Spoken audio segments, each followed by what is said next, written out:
میں حدیث رسول لایا ہوں، لو مدینے کا پھول لایا ہوں۔ الحمدللہ رب العالمین والصلاة والسلام علی سید المرسلین، اما بعد فاعوذ باللہ من الشیطان الرجیم، بسم اللہ الرحمن الرحیم۔ الصلاة والسلام علیک یا رسول اللہ وعلی آلک واصحابک یا حبیب اللہ۔ الصلاة والسلام علیک یا نبی اللہ وعلی آلک واصحابک یا نور اللہ۔ مدنی چینل کے ناظرین، پروگرام درس مسلم شریف میں آپ کو خوش آمدید کہتے ہیں۔ اللہ رب العالمین ہم سب کو نبی پاک صلی اللہ علیہ وآلہ وسلم کے فرامین کے مطابق زندگیاں گزارنے کی توفیق عطا فرمائے۔ ابتداً درود پاک کی فضیلت حضرت ابو طلحہ رضی اللہ عنہ بیان کرتے ہیں کہ ایک مرتبہ رسول اللہ صلی اللہ علیہ وآلہ وسلم ہمارے درمیان تشریف لے کر آئے، اور ہم نے دیکھا کہ آپ صلی اللہ علیہ وآلہ وسلم کے چہرہ مبارک پر خوشی کے آثار ہیں۔ بارگاہ رسالت میں عرض کی، یا رسول اللہ صلی اللہ علیہ وآلہ وسلم، انا نعرف الآن فی وجہک البشر۔ یا رسول اللہ ہم خوشی دیکھ رہے ہیں آپ کے چہرے پر، کیا معاملہ ہے؟ تو ارشاد فرمایا، اجل اتان الآن آت من ربی فاخبرنی انہ لن یصلی علی احد من امتی الا ردہ اللہ علیہ عشر امثالہا۔ یعنی فرشتہ ابھی میرے پاس آیا ہے اور اس نے خبر دی ہے کہ اللہ رب العالمین کی طرف سے یہ بشارت ہے کہ کوئی بھی آپ کا امتی ایسا نہیں ہے جو آپ پر ایک بار درود بھیجے مگر اللہ اس پر 10 مرتبہ رحمتیں فرماتا ہے۔ آدمی پڑھتا جائے اور رحمت الہی کا حقدار بنتا جائے۔ حصول برکت کے لیے بارگاہ رسالت میں ہدیہ درود السلام، صلو علی الحبیب صلی اللہ تعالی علی محمد صلی اللہ علیہ وآلہ وسلم۔ مدنی چینل کے ناظرین، اس پروگرام میں ہم باقاعدہ مسلم شریف کی ایک حدیث پاک اور اسی کے تحت جو شارحین نے لکھا، پھر دیگر روایات کے اندر اسی ٹاپک، اسی موضوع سے متعلق جو احادیث ہیں ان کو انشاءاللہ بیان کرنے کی سعادت حاصل کریں گے۔ اللہ رب العالمین ہمیں ان احادیث کی روشنی میں عمل کی بھی توفیق عطا فرمائے۔ قیامت کے دن کامیاب انسان وہ ہے کہ جسے نامہ اعمال اس کے دائیں ہاتھ میں دے دیا جائے۔ اللہ رب العالمین قرآن پاک میں ارشاد فرماتا ہے، فَأَمَّا مَنْ أُوتِيَ كِتَابَهُ بِيَمِينِهِ فَسَوْفَ يُحَاسَبُ حِسَابًا يَسِيرًا وَيَنْقَلِبُ إِلَىٰ أَهْلِهِ مَسْرُورًا۔ فرمایا تو بہرحال جسے اس کا نامہ اعمال دائیں ہاتھ میں دیا جائے گا تو ان قریب اس سے آسان حساب لیا جائے گا، اور وہ اپنے گھر والوں کی طرف بڑا خوشی خوشی پلٹے گا کہ اس کا حساب آسان ہوا۔ اس آیت مبارکہ کے اندر یہ اس خوش نصیب کے لیے بشارت جس کا حساب آسان ہوا تو وہ جنت میں بھی اپنے اعزاء سے، اقارب سے، رشتہ داروں سے جو جنتی ہوں گے ان سے ملاقات کرے گا اور ان کی طرف خوشی خوشی وہ چلا جائے گا۔ قیامت کے دن کچھ ایسے ہوں گے کہ جو بغیر حساب کے بھی بخشے جائیں گے، اور انہی سے انشاءاللہ ایک حدیث پاک اسی طرح کی اور اس سے متعلق کچھ چیزیں ہم سنتے ہیں۔ ابتداً مسلم شریف کی وہ حدیث پاک حضرت عبداللہ بن عباس رضی اللہ عنہما سے مروی ہے، قال رسول اللہ صلی اللہ علیہ وآلہ وسلم، اردت علی الامم فرأیت النبی ومعہ رہیت والنبی ومعہ رجل والرجلان والنبی ولیس معہ احد اذ رفع لی سواد عظیم فظننت انہم امتی فقیل لی هذا موسیٰ وقومہ ولكن انظر الى الافق فنظرت فإذا سواد عظیم فقیل لی انظر الی الافق الاخر فاذا سواد عظیم فقیل لی هذه امتک. سبحان اللہ عز و جل. حضرت عبداللہ بن عباس رضی اللہ عنہما یہ بیان کرتے ہیں کہ رسول اللہ صلی اللہ علیہ وآلہ وسلم نے فرمایا کہ میرے سامنے امتیں پیش کی گئیں تو میں نے ایک نبی علیہ السلام کو دیکھا کہ ان کے ساتھ ایک چھوٹا سا گروہ تھا، چھوٹی سی جماعت تھی. ایک نبی کو دیکھا ان کے ساتھ ایک آدمی ہے، دو آدمی ہیں. پھر ایک نبی کو یوں دیکھا کہ ان کے ساتھ کوئی بھی نہیں ہے. اب جب یہ معاملہ ہوا تو اچانک ایک بہت بڑی جماعت میرے سامنے پیش کی گئی تو مجھے گمان ہوا کہ یہ شاید میرے امتی ہیں، لیکن مجھے یہ کہا گیا کہ یہ موسیٰ علیہ السلام ہے اور موسیٰ علیہ السلام کی امت ہے. البتہ آپ آسمان کے کنارے کی طرف دیکھیے، آپ آسمان کے کنارے کی طرف دیکھیے. تو آپ صلی اللہ علیہ وآلہ وسلم ارشاد فرماتے ہیں کہ جب میں نے آسمان کے کنارے کی طرف دیکھا تو سواد عظیم، بہت بڑا گروہ، میں نے بہت بڑی جماعت دیکھی. مجھے کہا گیا دوسرے کنارے کی طرف بھی دیکھیے، تو میں نے اس طرف دیکھا تو وہاں بھی ایک بہت بڑی جماعت ہے. مجھ سے کہا گیا یہ آپ کی امت ہے، یہ آپ کی امت ہے. اور پھر آگے کیا ارشاد فرمایا گیا؟ وَمَعَهُمْ 70,000 يَدْخُلُونَ الْجَنَّةَ بِغَيْرِ حِسَابٍ وَلَا عَذَابٍ. کہا کہ ان کے ساتھ 70,000 ایسے ہوں گے کہ جو بغیر حساب اور بغیر عذاب کے وہ جنت کے اندر داخل ہو جائیں. 70,000 ایسے ہوں گے. پھر کیا کہتے ہیں؟ ثُمَّ نَهَضَ فَدَخَلَ مَنزِلَهُ فَخَاضَ النَّاسُ فی اولئک الذین یدخلون الجنۃ بغیر حساب ولا عذاب. راوی کہتے ہیں کہ پھر آپ صلی اللہ علیہ وسلم کھڑے ہوئے اور آپ تشریف لے گئے. آپ تشریف لے گئے تو اب صحابہ نے آپس میں بات چیت کرنا شروع کی. تو کسی نے کہا کہ بغیر حساب کتاب کے جو جنت میں جانے والے ہیں تو شاید وہ ہیں جو رسول اللہ صلی اللہ علیہ وآلہ وسلم کی صحبت یافتہ ہیں، یعنی جن کو نبی پاک صلی اللہ علیہ وسلم کی صحبت ملی ہے، شاید ان میں سے وہ ہیں. فقال بعضهم فلعلهم الذين صاحبوا رسول اللہ صلی اللہ علیہ وآلہ وسلم، کہ بعض نے کہا کہ یہ وہ جو رسول اللہ صلی اللہ علیہ وسلم کی صحبت یافتہ ہیں. وقال بعضهم فلعلهم الذين ولدوا في الاسلام ولم يشركوا بالله شيئا. بعد نے کہا نہیں، ہو سکتا ہے یہ وہ ہوں کہ جو اسلام میں ہی پیدا ہوئے اور انہوں نے کبھی شرک ہی نہیں کیا، کبھی اللہ کے ساتھ کسی کو شریک نہیں ٹھہرایا. وذکروا اشیاء، کسی نے کچھ کہا کسی نے کچھ کہا. فخرج علیہم رسول اللہ صلی اللہ علیہ وآلہ وسلم فقال. اتنے میں آمنہ کے لال ہمارے پیارے رسول صلی اللہ علیہ وسلم مجلس میں تشریف لائے. فرمایا فما الذی تخوضون فیہ، کس چیز کی تم یہ بحث کر رہے ہو؟ فاخبروہ، تو نبی پاک صلی اللہ علیہ وسلم کو انہوں نے خبر دی کہ ہم اس پہ بحث کر رہے ہیں. فقال ہم الذین لا یرقون ولا یسترقون ولا یتطیرون وعلی ربہم یتوکلون. ارشاد فرمایا وہ بغیر حساب کتاب کے جو جنت میں وہ جانے والے ہیں وہ ہیں جو نہ جھاڑ پھونک کرتے ہیں نہ کراتے ہیں، نہ بدفعلی لیتے ہیں، اور اپنے رب پر وہ توکل اور اپنے رب پر وہ بھروسہ کرتے ہیں. اتنے میں کیا ہوا؟ فقام عکاشہ، حضرت عکاشہ کھڑے ہوئے. فقال، کہنے لگے ادعو اللہ ان یجعلنی منہم، کہ عرض کی یا رسول اللہ صلی اللہ علیہ وسلم آپ دعا کر دیں میں بھی ان میں بن جاؤں. فقال انت منہم، آپ نے ارشاد فرمایا آپ انہی میں سے، آپ انہی میں سے.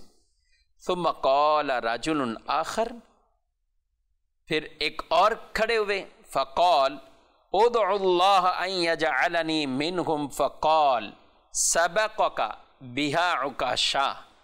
وہ کہنے لگے یا رسول اللہ صلی اللہ علیہ وسلم میرے لیے بھی دعا کریں میں بھی ان میں شامل ہو جاؤں. تو آپ صلی اللہ علیہ وسلم نے فرمایا عکاشہ تو سبقت لے گیا، تم آپس میں بات چیت کر رہے تھے اور یہ تو دعا کروا گیا کہ یا رسول اللہ صلی اللہ علیہ وسلم میرا ان میں شمار ہو جائے۔ اب یہ جو حدیث پاک ہے جس میں یہ باقاعدہ بات بیان فرمائے گی کہ میرے اوپر گروہ، انبیاء کے گروہ یہ سب پیش کیے گئے، تو یہ کب ہوا ایسا؟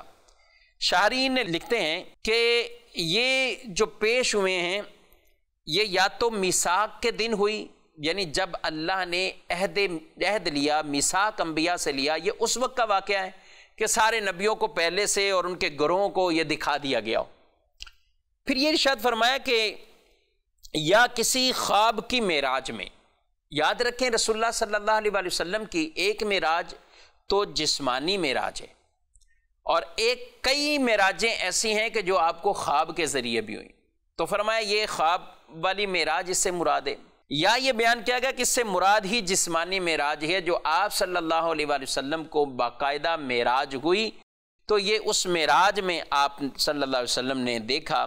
اور یہ تیسرا احتمال یہ زیادہ قوی ہے، یعنی معراج جسمانی میں یہ سب کچھ آپ صلی اللہ علیہ وآلہ وسلم نے ملاحظہ فرمایا۔ اور قربان جائیں پیارے آقا علیہ الصلوۃ والسلام کی اس نظر پر، اور اللہ نے آپ کو جو کچھ عطا کیا کہ جتنے بھی نبی آئیں گے اور ان کے جتنے امتی ہوں گے ہر ایک کو آپ اپنی نگاہ سے دیکھ رہے ہیں، ان کے امتیوں کو آپ اپنی نگاہ سے سبحان اللہ عز و جل آپ ملاحظہ فرما رہے ہیں اور آپ ان کو دیکھ رہے ہیں۔ اب یہاں پر ایک اور جو اس حدیث کی شرح میں کہ رسول اللہ صلی اللہ علیہ وسلم نے فرمایا وہ لوگ ایسے ہوں گے کہ جو جھاڑ پھونک نہ کراتے ہوں گے، نہ کرتے ہوں گے نہ کراتے ہوں گے۔ اب یہاں پر جو اس حدیث کی شرح ہے اس سے مراد وہ جو زمانہ جاہلیت کے اندر جھاڑ پھونک کا معاملہ ہوتا، جس کے اندر کفریات، شرکیہ کلمات یہ شامل ہوتے۔ تو یاد رکھیں جن حدیث کے اندر تعویذ یا جھاڑ پھونک کی ممانعت ہے اس سے مراد وہ جو شرکیہ کلمات پر مشتمل ہوں، اور وہ تعویذ اور وہ جھاڑ پھونک یعنی کوئی دم کرنا، یہ کرنا، تو یہ تو خود نبی پاک صلی اللہ علیہ وآلہ وسلم سے دم کرنا ثابت، حضرت جبریل آپ کو آ کے دم کرتے، یہ بھی آپ صلی اللہ علیہ وسلم سے جو ہے وہ باقاعدہ ثابت ہے۔ اسی طرح رسول اللہ صلی اللہ تعالی علیہ وآلہ وسلم کے اصحاب باقاعدہ جو رسول اللہ صلی اللہ علیہ وسلم انہیں دعائیں آپ سکھاتے، تو ان میں سے بعض صحابہ وہ کہ جو بچے پڑھ سکتے تھے وہ یاد ان کو کرایا کرتے تھے، اور جو نہیں پڑھ سکتے تھے وہ لکھ کر ان کے گلے میں لٹکا دیتے تھے۔ تو یہاں پر یہ والے معاملہ جو ہے وہ ان حدیث سے مراد کہ جس کے اندر اسماء الہیہ، قرآن کی آیتیں، ایسے اچھے کلمات لکھے ہوں، وہ تعویذ بھی جائز ہے، وہ دم درود کرنا بھی جائز ہے، اور جس کے اندر معاذ اللہ کفریہ یا شرکیہ الفاظ ہوں یا بے معنی محمل قسم کے الفاظ ہوں، اس کی اجازت نہیں ہے۔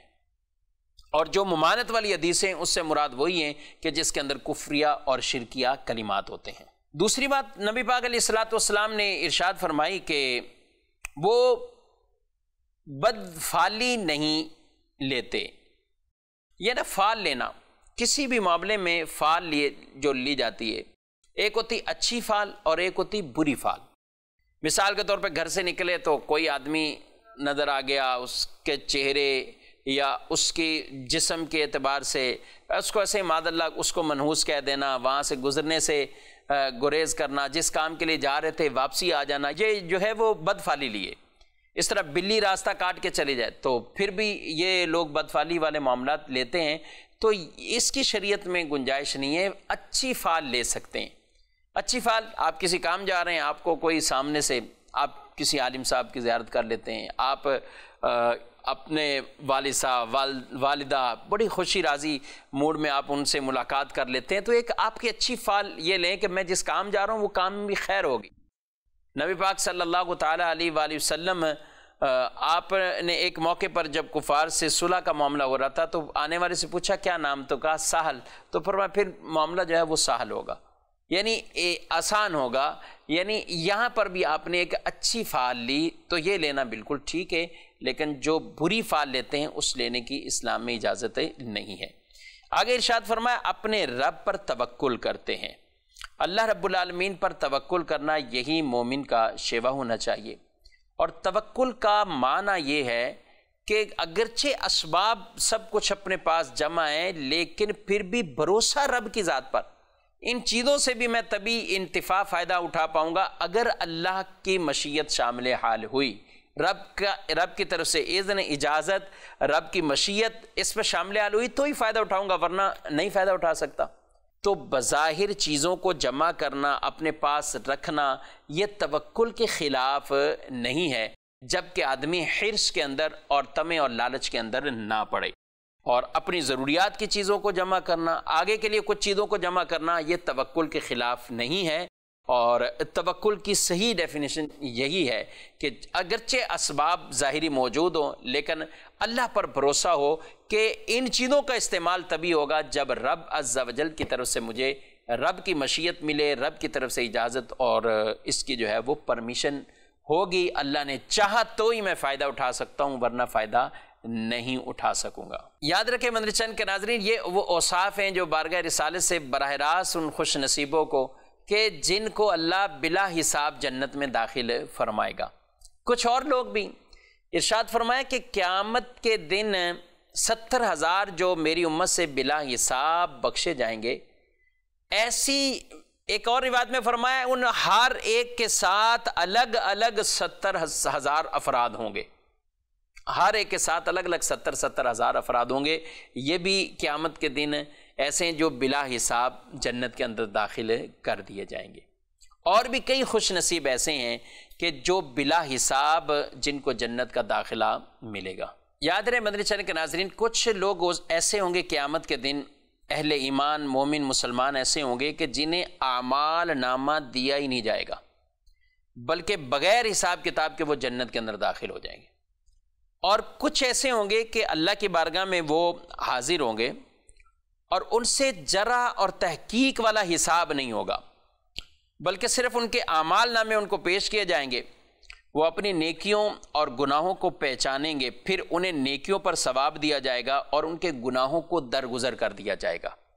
یہ وہ آسان حساب ہے جس کے لیے قرآن پاک میں حساب یسیرہ ارشاد فرمایا ہے، اور ہمارے پیارے نبی صلی اللہ علیہ وآلہ وسلم جن کی شفاعت مبارکہ سے کروڑوں اربوں لوگ جنت کے اندر داخل ہوں گے، انہوں نے ہماری تعلیم کے لیے، ہمیں سکھانے کے لیے ایک دعا بھی ارشاد فرمائی ہے کہ ایک مرتبہ نبی پاک علیہ السلام کو بی بی عائشہ صدیقہ رضی اللہ تعالی عنہا نے یہ دعا مانگتے ہوئے سنا، اللہم حاسبنی حسابا یسیرا، اے اللہ مجھ سے آسان حساب لینا۔ جب نماز سے فارغ ہوئے تو رسول اللہ صلی اللہ علیہ وسلم واپس ہوئے تو یہ بی بی عائشہ صدیقہ عرض کرنے لگی، یا رسول اللہ صلی اللہ علیہ وآلہ وسلم، یہ آسان حساب سے کیا مراد ہے؟ تو سرور کائنات صلی اللہ علیہ وآلہ وسلم نے ارشاد فرمایا، بندے کو بس اعمال نامہ دکھایا جائے اور گناہوں سے نظر انداز کر دیا جائے، یہ آسان حساب ہے۔ اور عائشہ قیامت کے دن جس سے اعمال کے حساب کے معاملے میں جرا کی گئی تو وہ ہلاک ہوگا، یعنی وہ عذاب کے اندر پڑ جائے گا۔ جس کو اللہ کی رحمت شامل حال نہ ہوئی وہ ہلاک ہو جائے گا، یعنی اسے عذاب ملے گا۔ لیکن جس کو درگزر کر دیا جائے، اس کی نیکیوں کو قبول اور گناہوں سے درگزر کر دیا جائے، تو یہ وہ ہوں گے کہ جن سے حساب لیا گیا، مگر آسان سہل ان سے حساب لیا گیا۔ اللہ رب العالمین ہمارا بھی حساب آسان فرمائے، آسانی والا ہم سب سے معاملہ فرمائے۔ یہ دعا یاد کر لیں اور اس دعا کو پڑھتے رہیں، اللہم حاسبنی حسابا یسیرا۔ ایک اور روایت جس میں بغیر حساب کے جنت میں داخل ہونے والے، ان کے بارے میں نبی پاک صلی اللہ علیہ وآلہ وسلم نے فرمایا، جو نماز کی پابندی کرے گا اللہ پاک 5 باتوں کے ساتھ اس سے اکرام عطا فرمائے گا، اس کی عزت فرمائے گا، اس سے تنگی، اس سے قبر کا عذاب دور فرما دے گا، نامہ اعمال اسے سیدھے ہاتھ میں دیا جائے گا، پل صراط سے بجلی کی طرح گزر جائے گا، اور جنت میں بغیر حساب کے چلا جائے گا۔ جنت میں بغیر حساب کے، ماشاءاللہ یہ رب کی رحمتیں ہیں، جنت میں بغیر حساب کے چلا جائے گا۔ ایک اور حدیث پاک ہے، اس نیت سے سنتے جائیے کہ تاکہ ہم بھی اس پر عمل کریں اور بلا حساب جنت میں داخلہ ہمارا بھی مقدر ہو جائے۔ نبی پاک علیہ السلام کا فرمان، قیامت کے دن 4 شخص بغیر حساب کے جنت میں داخل ہوں گے۔ 1 نمبر عالم با عمل، یہ حاجی، وہ جس نے حج کے بعد گناہوں کا ارتکاب نہ کیا، شہید جو اللہ کے کلمے کو بلند کرنے کے لیے میدان جنگ میں مارا گیا، سخی جس نے مال حلال کمایا اور اللہ کی رضا جوئی میں خرچ کیا۔ فرمایا یہ لوگ ایک دوسرے سے اس بات پر جھگڑیں گے کہ جنت میں پہلے کون داخل ہوگا، یہ جنت میں پہلے کون داخل ہوگا، یہ اس بات پر جھگڑیں گے، یہ خوش نصیب ہیں۔ تہجد پڑھنے والے افراد بھی خوش نصیب ہیں، قیامت کے دن وہ بھی بلا حساب جنت میں جائیں گے۔ نبی پاک علیہ الصلوۃ والسلام کی حدیث پاک ہے کہ قیامت کے دن فَيُنَادِي مُنَادٍ فَيَقُولُ أَيْنَ الَّذِينَ كَانَتْ تَتَجَافَى جُنُوبُهُمْ عَنِ الْمَضَاجِعِ فَيَقُومُونَ وَهُمْ قَلِيلٌ۔ ارشاد فرمایا قیامت کے دن ایک منادی ندا دے گا اور وہ کہے گا، وہ کہاں ہیں؟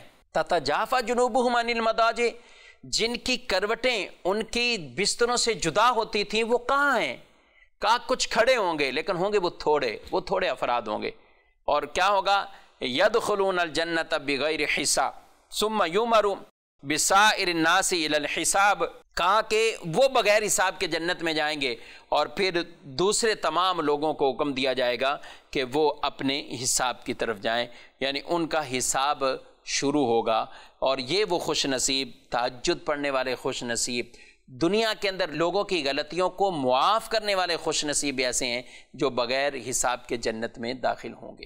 چنانچہ اس بارے میں بھی حدیث پاک ہے، معجم اوسط میں موجود، حضرت انس رضی اللہ عنہ سے مروی، تاجدار مدینہ صلی اللہ علیہ وسلم نے ارشاد فرمایا کہ جو لوگ حساب کے لیے کھڑے ہوں گے تو اس وقت ایک منادی یہ اعلان کرے گا کہ جس کا اجر اللہ کے ذمہ کرم پر ہے وہ اٹھے اور جنت میں داخل ہو جائے۔ پھر دوسری بار اعلان کرے گا جس کا اجر اللہ پر، وہ اٹھے اور جنت میں داخل ہو جائے۔ کہا کہ یہ اعلان اسی طرح وہ منادی جو ہے وہ کرے گا تو پھر لوگ اس سے کہیں گے کہ جس کا اجر اللہ کے ذمہ کرم پر ہے وہ کون ہے، وہ کون لوگ ایسے ہیں کہ جن کا اجر اللہ کے ذمہ کرم پر؟ تو منادی کہے گا جو لوگوں کی خطاؤں کو معاف کرنے والے تھے، جو لوگوں کی غلطیوں کو، خطاؤں کو معاف کر دیتے تھے، درگزر کرتے تھے۔ کہا بس تیسری بار اعلان کرے گا جس کا اجر اللہ کے ذمہ کرم پر وہ اٹھے اور جنت میں داخل ہو جائے، تو ہزاروں آدمی اٹھیں گے، کھڑے ہو جائیں گے اور بلا حساب جنت کے اندر داخل ہو جائیں گے، بلا حساب جنت کے اندر داخل ہوں گے۔ یہ وہ اعمال ہیں مدنی چینل کے ناظرین کہ بلا حساب کتاب جن کا جنت کے اندر داخلہ ہوگا۔ کچھ وہ خوش نصیب جن کے رسول اللہ صلی اللہ علیہ وسلم کی خصوصی شفاعتیں کہ وہ بھی بلا حساب جنت میں داخل ہوں گے۔ کچھ کو شفاعت کا وہ حصہ ملے گا کہ ان کے حساب کے اندر نرمی ہوگی، اور کچھ ایسے بھی گناہ گار ہوں گے جو اپنے گناہوں کی وجہ سے جہنم میں جائیں گے، رسول اللہ صلی اللہ علیہ وسلم ان کی شفاعت بھی فرمائیں گے اور ان کو جہنم سے باہر نکالیں گے۔ اور کچھ کو وہ شفاعت کا حصہ ملے گا کہ ان کے عذاب کے اندر تخفیف ہوگی۔ اللہ اکبر! یہ قیامت کے دن رسول اللہ صلی اللہ تعالیٰ علیہ وآلہ وسلم اپنے امتیوں کی اس طرح شفاعتیں بھی فرمائیں گے اور ان کو اپنے ساتھ جنت کا داخلہ بھی عطا فرمائیں گے۔ مدنی چینل کے ناظرین، یہ وہ پیاری باتیں ہیں جو ہمارے پیارے رسول صلی اللہ علیہ وسلم نے ہماری تعلیم فرمائی ہے۔ نماز اپنے وقت پر ادا کریں، اللہ ہمت دے، طاقت دے تو کوشش کر کے تہجد کی نماز کو بھی ادا کیجئے۔ رمضان المبارک کا مہینہ ہے تو تہجد کی نماز کو ادا کرنا اور آسان ہوتا ہے، سہل ہو جاتا ہے قدرے۔ تو جب آپ عشاء پڑھ کر سوئیں اور پھر جب آپ اٹھیں تو 2 رکعت تہجد کے لیے پڑھ لیجئے، زیادہ سے زیادہ 8 رکعتیں اس کی نفل کے طور پر یہ تہجد کی یہ نماز ادا کر لیجئے، اور انشاءاللہ یہ اس کا جو ہے وہ ثواب اور اجر نصیب ہوگا۔ یاد رکھیں تہجد کی نماز وہ شخص جو عشاء کی نماز پڑھ کر کچھ سوئے اور پھر اٹھ کر جو نماز پڑھے گا وہ تہجد کی نماز ہے، اور اگر عشاء سے پہلے ہی سو گیا یا عشاء پڑھی لیکن سویا ہی نہیں ہے وہ، تو ایسی صورتحال میں جو رات کے وقت نماز پڑھی جائے گی وہ صلاۃ اللیل ہے، وہ بھی بڑی فضیلتوں والی نماز ہے۔ بہرحال اللہ سے دعا مانگتے رہیں کہ اللہ ہمیں کثرت سے عبادت کرنے کی بھی توفیق عطا فرمائے۔ آمین بجاہ النبی الامین صلی اللہ علیہ وسلم۔ میں حدیث رسول لایا ہوں، لو مدینے کا پھول